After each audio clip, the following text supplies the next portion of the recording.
Hello all, so I decided to come outside, even though I felt a few raindrops. I don't think it's gonna pour, so we're good to go. So I wanna do a brief intro on the subconscious mind. And what I'm gonna do for this little quick video is just go off of memory, not even, re-look up and remind myself of how sophisticated the subconscious mind can be. But for many of you who are watching this, I'm sure you've heard of subconscious mind, but let's just remind ourselves of what that is really talking about. So we have our conscious mind, which again, I'm going off of memory, so you can correct me if I'm wrong. The conscious mind is more associated with our prefrontal cortex, that part of our brain. That means over time, the humans have developed a very sophisticated part of their brain that is more analytical, logical, all those good things, helps us to do great things. Awesome. But what is the subconscious mind? The subconscious mind is the part of the mind that has been around for a very long time. And while it is great because it means well, the subconscious mind, of course, wants us to survive. It wants us to thrive. It wants us to be happy and healthy. But the way it goes about achieving that is not always the best.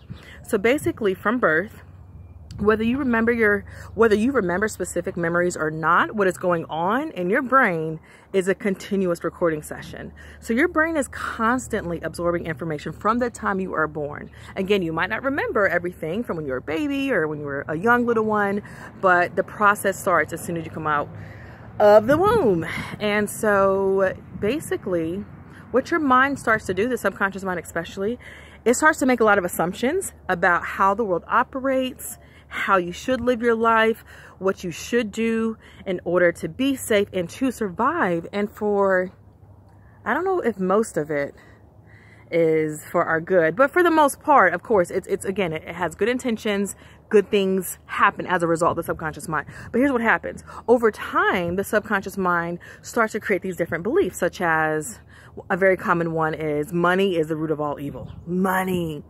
Money causes all these challenges. And, if you want to be a spiritual being who actually cares about others, you shouldn't, aspire to be rich. And so you grow up seeing that and hearing that reinforced in other people. And then you attach yourself to that belief, whether you believe it or not. And then you look around in your life and you're like, why am I not living more abundantly?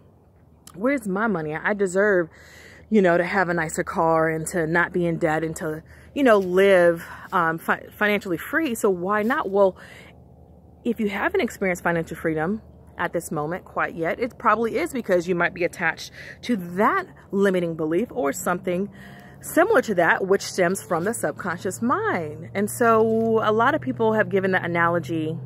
When you think about the subconscious mind, you can think about the iceberg that's sticking outside of the ocean and you see the tip of it. You can see, I don't know, 10% or whatever the percentage is. And you're like, wow, okay, that's dangerous. That's visible. I can see the visible part. But the iceberg has 90% below the water. That's kind of like the subconscious mind. Some of us are aware, those who are fans of psychology and self-development and all that good stuff are very much aware of the subconscious mind. But there are so many people who are not aware that the subconscious mind is really, I won't say controlling our life, but pretty much orchestrating. I don't know what the right word is, but the subconscious mind has a lot of power. And so, is that basic enough? Yeah, the subconscious mind is a part of the mind that's more primitive and has good intentions, but it forms assumptions.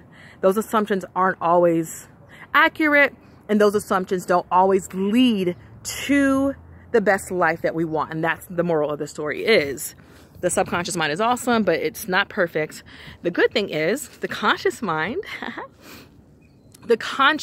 has learned a way to hack the subconscious mind. And basically what you will see is a lot of spiritual leaders, a lot of psychological leaders, a lot of YouTubers, tons of different people, whatever their title is, who are going to talk about programming your mind, programming the subconscious mind. So basically what we have the freedom to do, and it's definitely worked for me, is kind of reset, reprogram your belief system.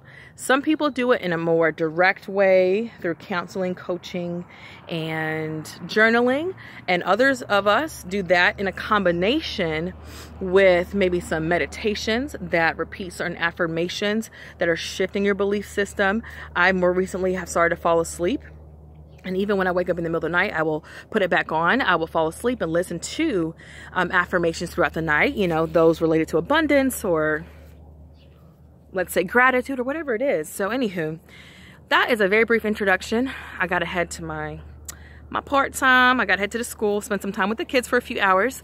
But I will do a more in-depth video, and I've said it a lot of my shorter videos. I've said, you know, I'm going to dig deeper on another video, and then sometimes I forget, but I'm going to scroll back through previous videos and stay true to my word and do some longer videos, more in-depth videos, and pull out some of the most recent research so I can be sure to be accurate and in line with what's trending and what is backed by research in this day and age. And here's my husband and Talon pulling up. So, yep, time to go. All right, thanks for listening. Please check out other videos, subscribe, all that good stuff. More to come, tons of topics. Bye.